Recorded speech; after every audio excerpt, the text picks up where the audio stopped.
ہی ہے آرزو تعلیم قرآن عام ہو جائے، ہر کے پرچم سے اونچا پرچم اسلام ہو جائے۔ الحمدللہ رب العالمین والصلاة والسلام علی خاتم النبیین، اما بعد فاعوذ باللہ من الشیطان الرجیم، بسم اللہ الرحمن الرحیم۔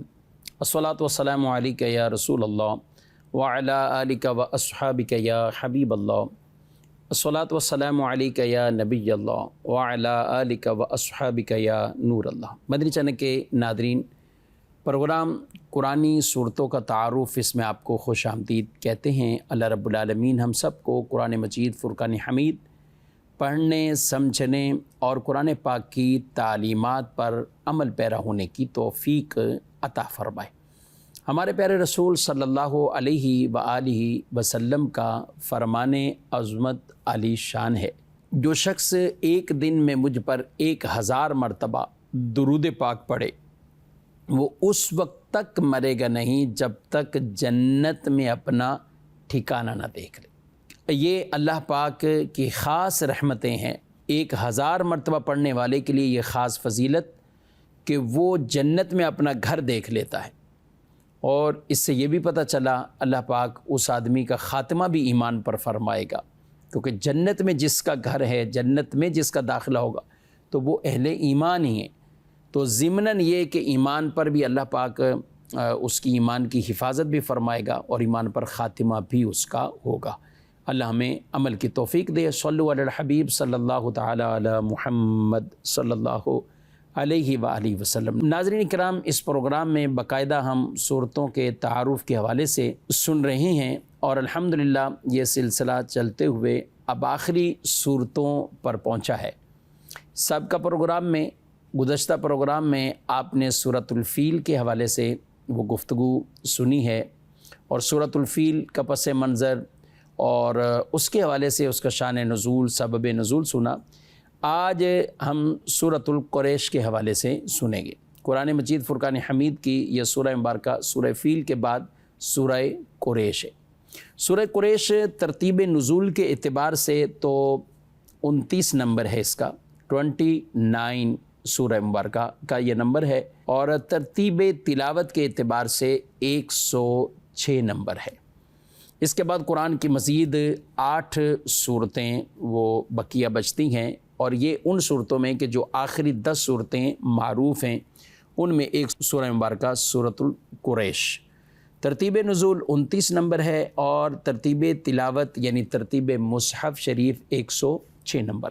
ترتیب مصحف وہ جو قرآن مجید ابھی ہمارے پاس موجود ہے، ایک تھا ترتیب نزول، تو اس وقت یہ نازل ہوتی رہتی، اور وہ جس مقام پر بھی، یعنی کبھی حسب حال پہلے وہ صورتیں نازل ہوئیں، لیکن ترتیب تلاوت کے اعتبار سے رسول اللہ صلی اللہ علیہ وسلم نے فرما دی اس کو وہاں رکھنا ہے تو وہ وہاں رکھا جاتا۔ اور یہ ترتیب تلاوت، ترتیب مصحف، یہ وہی ترتیب گئے جو لوح محفوظ پر قرآن مجید فرقان حمید کی ترتیب ہے۔ یہ 30ویں پارے میں گئے، آیتیں اس کی 4 ہیں اور 1 رکوع ہے۔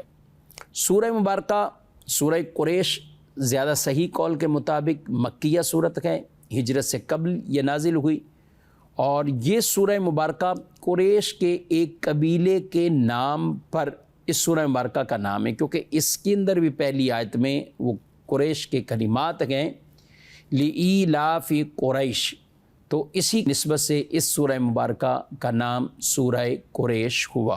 اس سورہ مبارکہ میں اللہ پاک نے قریش کو تجارت کے لیے ہر سال 2 سفر اختیار کرنے کی یہ رغبت دی کہ یہ سفر اختیار کریں اور تجارت انہیں ملے گی، اور اسی کے ذریعے ظاہر تجارت ہوگی تو فقر دور ہوں گے، فاقے دور ہوں گے، کھانا ملے گا، یہ سب چیزیں میسر ہوں گی۔ تو یہ ہے اللہ کی نعمتیں، یہ اللہ کی نعمتیں ہیں۔ تو اللہ پاک نے ان نعمتوں کو یاد دلایا۔ کئی علماء ان دونوں صورتوں میں بڑی مناسبت بیان کرتے ہیں۔ سورہ فیل، اس میں بھی اللہ نے اپنی نعمتوں کو ذکر کیا جو مکے والوں کے لیے خاص تھی۔ کیوں؟ کیونکہ ابرا اپنے لشکر کو لے کر آیا تھا کہ خانہ کعبہ پر حملہ کرے، خانہ کعبہ کو گرا دے، اور یہاں کے لوگوں کو اپنا غلام بنا لے، تو اللہ نے اسے ہلاک کیا۔ اس وجہ سے خانہ کعبہ اور اس کے ارد گرد رہنے والوں کی اللہ نے حفاظت فرمائی ہے، اور یہ اللہ کی نعمتیں تھیں۔ اس سے، اس کے اس ظلم سے اس علاقے کو، اس میں رہنے والوں کو، ان قریش کے قبیلوں کو اللہ نے محفوظ رکھا۔ اور اس سورہ مبارکہ میں بھی اللہ نے گویا کہ یہ نعمتیں یاد دلائی ہیں کہ جو سفر کرنے کی ترغیب دی گئی ہے کہ یہ سفر اختیار کریں، اسی سے اللہ انہیں رزق دے گا، اسی سے اللہ رب العالمین ان کی غربت، فقر، وہ سب دور فرما دے گا۔ یہاں جو دو سفر ان کے بیان فرمائے گئے، وہ ایک گرمی کا سفر ہے اور ایک سردی کا سفر ہے۔ تو یہ بھی اللہ کی نعمت ہے کہ اللہ نے انہیں ترغیب یہ دی ہے، سفر کے لیے انہیں تیار کیا کہ وہ سفر کریں۔ گرمی میں یہ شام کی طرف سفر کرتے تھے، سردیوں میں یہ یمن کی طرف سفر کرتے تھے۔ تو اللہ تعالیٰ نے سورہ قریش میں انہی نعمتوں کا ذکر کیا۔ ایک تو یہ کہ قریش میں جو لوگ آپس میں منتشر تھے، بکھرے ہوئے تھے، ان کے اندر آپس میں پیار، محبت، الفت، اس چیز کو ڈال دیا، اور ساتھ ساتھ ان کے لیے سفر کرنے کے لیے یہ آسانیاں پیدا فرما دی، اور اس سفر سے ان کی ضرورتیں پوری ہوئیں۔ یہ بھی اللہ کی عظیم نعمتیں ہیں۔ اس سے ناظرین کرام یہ پتہ چلا کہ رزق کے وسائل ملنا یہ بھی بہت بڑی اللہ کی نعمت ہے، اور اس کا بھی شکر ادا کرتے رہنا چاہیے۔ انسان کو جہاں سے رزق مل رہا ہے، اس لیے ایک روایت میں فرمایا گیا کہ جس کو جہاں سے رزق دیا جا رہا ہے تو اسے وہ لازم پکڑ لے، اسے لازم پکڑے۔ خام خواہ اپنی روزی کی جگہ کو، یا جہاں سے رزق مل رہا ہے، چاہے ملازمت کی صورت میں یا کوئی اور، تو خام خواہ اسے چھوڑ چھاڑ کے نہیں بیٹھنا چاہیے۔ یہ اللہ کی ایک نعمت ہے، اور اس کا شکرانے نعمت تو یہی ہے کہ آدمی وہاں سے رزق کماتا رہے، رب کا شکر ادا کرتا رہے۔ اور کفرانے نعمت یہ ہوگا کہ اللہ کا شکر بھی ادا نہ کریں، اور اس جگہ کو بغیر کسی وجہ کے چھوڑ بھی دے، اور پھر الٹا پریشان ہو، مایوسی کی طرف جائے، فقر اور فاقوں کی طرف جائے، کیونکہ غربت یہ انسان کو کبھی معاذ اللہ کبھی ایسا ہے کہ کفر تک پہنچا دیتی۔ تو اس لیے اللہ پاک ایسی غربت سے بچائے، ایسی آزمائشوں سے بچائے، اور مال وہ ملے کہ جس سے اللہ پاک کی اس نعمت کا ہم شکر بھی ادا کرتے رہیں۔ اللہ نے سورہ قریش میں ارشاد فرمایا، بسم اللہ الرحمن الرحیم، لِإِيلَافِ قریش، قریش کو مانوس کرنے کی وجہ سے، ایلافہم رحلۃ الشتاء والصیف، انہیں سردی اور گرمی دونوں کے سفر سے مانوس کرنے کی وجہ سے، فَلْيَعْبُدُوا رَبَّ هَذَا الْبَيْتِ، تو انہیں اس گھر کے رب کی عبادت کرنی چاہیے، الَّذِي أَطْعَمَهُم مِّن جُوعٍ وَآمَنَهُم مِّن خَوْفٍ، جس نے انہیں بھوک میں کھانا دیا اور انہیں خوف سے امن بخشا۔ یہاں اللہ پاک نے انہیں یہ فرمایا ہے اور انہیں نعمت یاد دلائی کہ خوف سے بھی امن دیا اور بھوک میں کھانا دیا۔ تو کس نے دیا؟ اس گھر کے رب نے دیا۔ اس گھر کا جو رب ہے اسی کی عبادت کریں، تو یہ بت پرستیاں چھوڑ دیں۔ اس گھر کی برکت سے یہ امن میں رہے۔ ابرا کا لشکر تباہ و برباد ہو گیا، ہلاک ہو گیا، لیکن اللہ نے انہیں محفوظ رکھا، اور اب آگے جا کر یہ بھی نعمت فرما دی گئی، ان کو کھانا بھی ملا، امن بھی ملا۔ یہ بھی بیان کیا گیا کہ امن سے کیا مراد ہے۔ تو اس میں بعض مفسرین کی رائے یہ کہ جذام کی بیماری کہ جو جگہ جگہ تو پھیل رہی ہے، لیکن ان کو اللہ پاک نے محفوظ رکھا۔ اور بعض مفسرین نے یہ فرمایا کہ تاجدار مدینہ صلی اللہ علیہ وسلم کی برکت سے انہیں عظیم خوف سے امان عطا فرمائی، یہ حضور اسلام کی برکت سے۔ اور یہ برکت اصحاب فیل میں بھی یہی ہوا کہ اصحاب فیل کی تباہی کیوں ہوئی، ہلاکت کیوں ہوئی؟ کیونکہ اسی سال اللہ کے پیارے نبی صلی اللہ علیہ وسلم نے دنیا میں جلوہ گر ہونا ہے، حضور دنیا میں تشریف فرما ہونے والے تھے، تو اس لیے اصحاب فیل کو تباہ کیا، ہلاک کیا گیا، اور اللہ پاک نے اہل مکہ کو اس سے محفوظ رکھا۔ اب یہ قریش یہاں ذکر جو کیا ہے، قریش اس قبیلے کا نام ہے جس میں سید المرسلین صلی اللہ علیہ وسلم کی ولادت مبارکہ ہوئی۔ اس قبیلے کے نام مختلف وجوہات یہ بھی بیان کی گئی۔ ایک تو یہ حضور اقدس صلی اللہ علیہ وسلم کے آباء و اجداد میں سے ایک با کمال ہستی فاہر بن مالک یہ بھی ہیں، اور ان کا لقب قریش تھا، اور انہی کی وجہ سے ان کی اولاد قریشی یا قریش یہ کہلاتی۔ فاہر بن مالک جو تھے یہ قریش اس لیے کہلاتے تھے کہ قریش ایک سمندری جانور کا نام ہے جو بہت ہی طاقتور ہوتا ہے، اور وہ سمندری جانوروں کو کھا ڈالتا ہے۔ یہ جانور تمام جانوروں پر ہمیشہ غالب ہی رہتا ہے، کبھی مغلوب نہیں ہوتا۔ اسی وجہ سے وہ جو ہستی تھی، وہ جو شخصیت فاہر بن مالک، یہ اپنی شجاعت اور اپنی طاقت کی وجہ سے عرب کے تمام قبائل پر یہ غالب تھے، اور تمام عرب والے ان کو قریش کے لقب سے پکارنے لگے۔ اسی وجہ سے ان کی اولادیں آگے سب قریش کہلائیں۔ نبی کریم صلی اللہ علیہ وسلم نے قریش کے بھی باقاعدہ فضائل کو بیان فرمایا۔ آپ صلی اللہ علیہ وسلم کی حدیث ہے، فرمایا کہ اللہ تعالیٰ نے اسماعیل علیہ السلام کی اولاد میں سے کنانہ کو چن لیا، اور کنانہ میں سے قریش کو چن لیا، اور قریش میں سے بنو ہاشم کو چن لیا، اور بنو ہاشم میں سے مجھے چن لیا۔ سبحان اللہ۔ اسماعیل علیہ السلام کی اولاد میں بھی کنانہ آئے اور وہ قبیلے، پھر ان میں قریش، پھر قریش میں بنو ہاشم میں اللہ کے پیارے نبی صلی اللہ علیہ وسلم۔ اس لیے حضور علیہ الصلوۃ والسلام کو ہاشمی، قریشی، قرشی یہ کہا جاتا ہے۔ دوسری روایت میں فرمایا لوگ اس معاملہ حکمرانی میں قریش کے تابع ہیں کہ مسلمان ان کے مسلمانوں کے اور کافر ان کے کافروں کے تابع ہیں۔ تیسری روایت رسول اللہ صلی اللہ علیہ وسلم نے فرمایا خلافت قریش میں رہے گی جب تک یہ دین کے محافظ رہیں، اور جو کوئی ان سے دعوت رکھے گا اللہ تعالیٰ اسے اوندھے منہ گرا دے گا۔ تو خلافت کو بھی خاص قریش سے یہ بیان کیا، اس لیے الائمۃ من القریش یا من قریش کہہ کر جو یہ ارشاد فرمایا، اور یہی وجہ ہے کہ یہی روایت مبارکہ کہ جب انصار اور مہاجرین سب جمع تھے رسول اللہ صلی اللہ علیہ وسلم کے بعد کہ کون کسے خلیفہ بنایا جائے، تو حضرت صدیق اکبر رضی اللہ تعالیٰ عنہ پر اتفاق ہوا۔ لیکن جب کبھی اگر کوئی ایسی گفتگو کہ انصار میں سے بھی کوئی بنے گا تو صحابہ نے اسی کو دلیل بنا کر کہ خلافت قریش میں رہے گی، اور اسے انصار صحابہ نے بھی تسلیم کیا، اور یہی وجہ ہے حضرت سیدنا صدیق اکبر رضی اللہ عنہ، پھر آپ کے بعد حضرت عمر، پھر حضرت عثمان، پھر حضرت علی رضی اللہ تعالی عنہم اجمعین جو خلفاء رہے، تو یہ کیا ہے قریش میں سے۔ تو یہ تو قریش کا ذکر ہوا کہ اللہ نے قریش کے لیے یہ دو سفر ان کو کہا، سردی اور گرمی کے سفر، پھر آگے نتیجہ بیان فرمایا کہ ان کو کیا کرنا چاہیے، فَلْيَعْبُدُوا رَبَّ هَذَا الْبَيْتِ، تو انہیں اس گھر کے رب کی عبادت کرنی چاہیے۔ اب اللہ کے انعامات کی یاد رکھیں ناظرین، دو طرح کی قسمیں ہوتی ہیں۔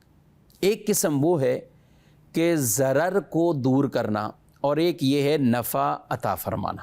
ضرر کو دور کرنا اور نفع پہنچانا، یہ دونوں کیا نعمتیں ہیں۔ ایک ہے کوئی آنے والی تکلیف تھی اسے ختم کر دیا، ہٹا دیا، یہ بھی نعمت ہے۔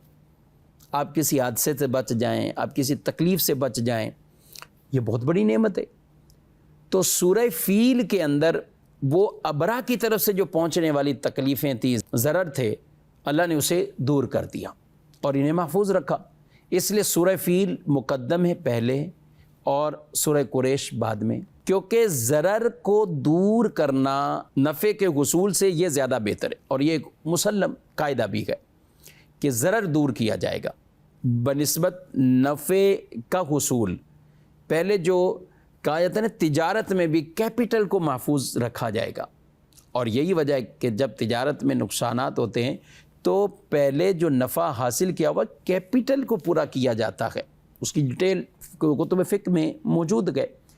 تو ضرر کو دور کرنا پھر نفع کا حصول، تو اللہ نے سورہ فیل میں ضرر کی دوری اور اس ضرر کو دور کرنا، ابرا سے نجات دینا، ابرا کو ہلاک کرنا، یہ بیان کیا، اور سورہ قریش میں نفع کو بیان کیا۔ تجارت ان کے لیے اللہ نے آسان فرما دی۔ اس گھر کے رب نے اس گھر کی حفاظت فرمائی ابرا سے، تو یہ بھی ان کے لیے ایک ہوا نعمت۔ اس لیے کہا کہ اللہ نے گھر کی حفاظت فرمائی، اور لوگوں نے کیا کیا، مشرکین مکہ نے طرح طرح کے بت اپنے رکھے ہوئے تھے، اور بتوں کی وہ پوجا کرتے، طواف بھی کیا کرتے تھے، بتوں کی پوجا بھی کرتے تھے، کیونکہ مناسک حج پہلے سے چلتے ہوئے آئے، وہ یہ بھی کرتے تھے وہ بھی کرتے تھے، حضرت ابراہیم علیہ السلام سے لے کر اور پھر انبیاء سارے طواف کرتے رہے خانہ کعبہ کا، تو مشرکین بھی کرتے تھے مگر ان کے انداز مختلف۔ معاذ اللہ کوئی برہنہ طواف کر رہا ہے، سیٹی بجاتے ہوئے طواف کر رہے ہیں، لیکن جب 9 ہجری میں حج کا واقعہ ہوا اور حج کی فرضیت آئی اور پھر سورہ توبہ نازل ہوئی تو پھر اللہ پاک نے ان سب چیزوں سے منع فرما دیا، اور رسول اللہ صلی اللہ علیہ وسلم نے اعلان فرما دیا کہ آج کے بعد اگلے سال یعنی اب کوئی مشرک یہاں نہیں آئے گا، اب صرف اور صرف ایمان والے ہی۔ یہاں یہ باتیں بھی چند سمجھنی چاہیے، علماء کرام نے ان مسائل کو بھی بیان فرمایا کہ کفار بھی شرعی عبادات کے مکلف ہیں، ایمان لائیں عبادت کریں، یعنی بیسک ان کو حکم تو یہی ہے نا کہ ایمان لے کر آ جائیں اور عبادت کریں۔ اچھا دوسری بات، کفر کی حالت کی کوئی نیکی وہ عبادت نہیں کہلاتی، کیونکہ مشرکین طواف بھی کرتے یہ ساری چیزیں کرتے مگر وہ عبادت نہیں، صحیح عبادت ان کما حق اس طرح نہیں ہے کیونکہ ابھی ایمان والی نیکی نہیں ہے، تو جب ایمان نہیں ہے تو پچھلی عبادت کا بھی انہیں کوئی ثواب نہیں، تو ایمان لائیں اور اس کے بعد یہ کام کریں۔ تیسری بات، کعبہ معظمہ عظمت و جلال والے رب کی ذات کا مظہر ہے، اللہ نے اس کی نسبت فرمائی، اس گھر کے رب، اور اس سے یہ بھی پتہ چلا کہ اللہ پاک تو ہر ادنا اور ہر اعلیٰ سب کا رب ہے، مگر جب اللہ رب ہونے کی نسبت کی جائے نا تو اس کی بھی نسبت بڑی چیز کی طرف کی جائے، کعبے کا رب، پیارے مصطفیٰ کریم صلی اللہ علیہ وسلم کا رب، ورنہ اللہ تو ہر بندے کا رب ہے، تو جب بڑے کی طرف نسبت کر کے تو اس میں بھی ایک عظمت ہے اور ایک خاص اس میں شان بیان فرمائی گئی ہے۔ تو ناظرین کرام، خلاصہ کلام اس سورہ قریش کا یہی ہوا کہ اللہ پاک نے اس سورہ مبارکہ میں بطور خاص ان نعمتوں کا ذکر فرمایا ہے، اور علماء کرام نے اسی سورہ مبارکہ کو سامنے رکھتے ہوئے اس کی تفسیر میں یہ بھی ڈیٹیل بیان کی کہ معاشرے میں جو چیزیں ضروری ہیں، امن کا قائم ہونا اور لوگوں کو روزگار مہیا ہونا، انہیں روزگار ملنا، یہ اہم ترین بنیادی چیزیں ہیں جس کا تعلق ہر ایک کے ساتھ ہے کہ وہ کمائے بھی، اپنی فیملی کو چلائے، یہ بنیادی ضرورتیں ہیں اور یہ ضرورتیں پوری ہونی چاہیے۔ اللہ رب العالمین نے جیسے اس گھر کی حفاظت فرمائی اور پھر ساتھ ساتھ تجارت ان کے لیے کرنا آسان فرما دیا اور انہیں امن و امان کی بشارتیں عطا فرما دی، اسی طرح معاشرہ وہ بہتر صورتحال اختیار کرتا ہے، کیونکہ جب ہر ایک کے لیے اچھے مواقع موجود ہوں گے تو پھر معاشرے میں غصب، ڈاکو، ڈکیت اور چوری یہ چیزیں کم سے کم اور نہ ہونے کے برابر ہوں گی، لیکن اگر معاشرے میں روزگار کے پورے ذرائع نہیں ہوں گے تو پھر لوگ بے راہ روی کی طرف چلے جائیں گے، اور پھر وہ کیا کریں گے، وہ ناحق طریقے سے لوگوں کا مال۔ یہی وجہ ہے کہ آج شیطان نے لوگوں کو اتنا مایوس کر دیا، توکل کا پورا سبق ہی بھلا دیا۔ وہ انسان جس کے پاس ڈھیروں ڈھیر مال ہے مگر پھر بھی وہ پریشان ہے کہ شاید ہو سکتا آگے جا کر غریب ہو جاؤں، شاید ہو سکتا ہوں آگے جا کر یہ ہو جاؤں، تو وہ ایسے ہرس میں پڑ گیا کہ جس کی وجہ سے جو کچھ اس کے پاس ہے وہ اسے کچھ بھی نہیں سمجھتا، اسے کم تر سمجھتا ہے، اسے کچھ نہ ہونے کے برابر سمجھتا ہے، اور خود وہ پھر طرح طرح کی ایسے راستے اختیار کرتا ہے کہ جو راستے نہ اللہ کو پسند ہیں نہ اللہ کے نبی صلی اللہ علیہ وسلم کو پسند ہے۔ تو اللہ نے یہ آزمائش فرمائی کہ کسی کو امیر بنایا اور کسی کو غریب بنایا، تو امیر اپنی امیری کو یہ لے کر وہ اللہ اور اس کے رسول کے احکامات کو بھول نہ جائے، اور غریب بھی یہ سمجھے کہ اللہ نے میری آزمائش کی ہے، ہاں اللہ نے آزمائش فرمائی ہے۔ اگر ساری امیر بن جاتے، معاشرے میں کوئی غریب نہ رہتا تو پھر بھی امن امان نہیں ہو سکتا تھا، پھر بھی معاشرے میں ایک سیدھی راہ وہ اختیار نہیں کی جا سکتی تھی، اس کی وجہ یہ معاشرے میں فتنے ہو جاتے، فساد ہو جاتے، ہر آدمی چودھری ہے، ہر آدمی مالدار ہے، کوئی کسی کی بات سننے کے لیے تیار ہی نہیں ہوگا، کوئی کسی کا ملازم نہیں بنے گا، کوئی کسی کا ڈرائیور نہیں بنے، کوئی کسی کے گھر کام نہ کرے، کوئی کسی کی دکان کا ملازم نہ بنے کیونکہ وہ بھی امیر ہے۔ تو معاشرے کے نظام کو ٹھیک رکھنے کے لیے، فساد سے بچانے کے لیے اللہ نے کسی کو امیر بنایا، کسی کو غریب بنایا، لیکن امیر کو چاہیے کہ وہ اپنے ان مال کے پورے پورے حق بھی ادا کرے۔ ملازم ہیں تو اس کا مطلب یہ نہیں کہ ملازموں کو ان کی اجرت، ان کا معاوضہ وقت پر نہ دیا جائے، انہیں تکلیفیں پہنچائی جائیں، یہ اسلام نے یہ تعلیم نہیں، بلکہ فرمایا اس کا پسینہ خشک ہونے سے پہلے اسے اجرت اس کی دے دو، اس کے تو باقاعدہ فضائل بھی بیان کیے اور یہ ڈرایا ہے کہ جو کسی کے مزدوریوں کو روک لیتا ہے، تو اللہ نے اگر آپ کو منصب دیا ہے تو اس کا غلط استعمال نہ کریں، وہ اللہ رب العالمین کے احکامات کے مطابق اس مال کو خرچ بھی کرتے رہیں، جس کا حق بنتا ہے اسے پورا پورا ادا بھی کریں۔ رزق کا ذریعہ مل جانا، رزق حلال کا ذریعہ مل جانا، یہ اللہ کی بہت بڑی یہ نعمت ہے۔ ناظرین کرام، اس سورہ مبارکہ کا کچھ خلاصہ پس منظر وہ عرض کیا ہے۔ اللہ پاک ہمیں قرآن سمجھنے کی توفیق دے اور ساتھ ساتھ قرآن پاک پڑھتے بھی رہیں، سمجھتے بھی رہیں۔ ہمیں کئی ایسی چھوٹی چھوٹی صورتیں جو برسوں سے یاد ہیں، سورہ فیل، سورہ قریش، سورہ کوثر، سورہ اخلاص، سورۃ الکافرون، سورہ فلق، سورہ والناس، یہ ہمیں بچپن سے یاد کہہ لیں۔ اگر کسی سے پوچھا جائے کہ سورت میں کیا بیان ہوا ہے، اس سورت کا خلاصہ کیا ہے، اس سورت کا کوئی پس منظر یا ترجمہ تفسیر، یہ سورت کے بارے میں آپ کیا جانتے ہیں، تو شاید ہو سکتا ہے جواب زیرو میں آئے۔ پڑھی کتنی بار ہوگی؟ 100 مرتبہ پڑھی ہوگی، 200 بار پڑھی ہوگی، ہر نماز میں پڑھی ہوگی، لیکن وہ یہ جواب نہیں دے پائیں گے کہ سورت میں کہا کیا گیا ہے۔ تو آج سے نیت کیجئے آپ بھی قرآن مجید کو، چھوٹی چھوٹی جو صورتیں بھی ہم عام طور پہ یاد رکھتے ہیں، ان کے پس منظر بھی یاد کر لیں۔ یہ اللہ کا قرآن ہے، سمجھ کر پڑھیں گے، ایک آیت بھی پڑھیں گے تو گویا کہ قرآن پاک کی مثل اس پہ ثواب عطا کیا جاتا ہے۔ تو ہمیں ان صورتوں کو یاد بھی کرنا ہے، اپنے بچوں کو بھی تعلیم دینی ہے، اور ساتھ ساتھ ان صورتوں کے ترجمے اور تفسیر کے حوالے سے بھی تفسیر صراط الجنان سے آپ پڑھتے رہیں۔ ہمارے اس پروگرام کا مقصد یہی تھا کہ ہم ایک ایک صورت کو اس طرح کھول کھول کر وہ بیان کریں، اور الحمدللہ اب یہ ہمارا یہ پروگرام بالکل آخری صورتوں تک پہنچا ہے۔ مدنی چینل کے یوٹیوب چینل پر قرآنی صورتوں کے تعارف کے پورے سلسلے، پورے اس کے پروگرام باقاعدہ وہاں پر اپلوڈ ہیں۔ مختلف صورتوں کے تعارف مضامین بھی سننا چاہیں تو آپ وہاں بھی سن سکتے ہیں۔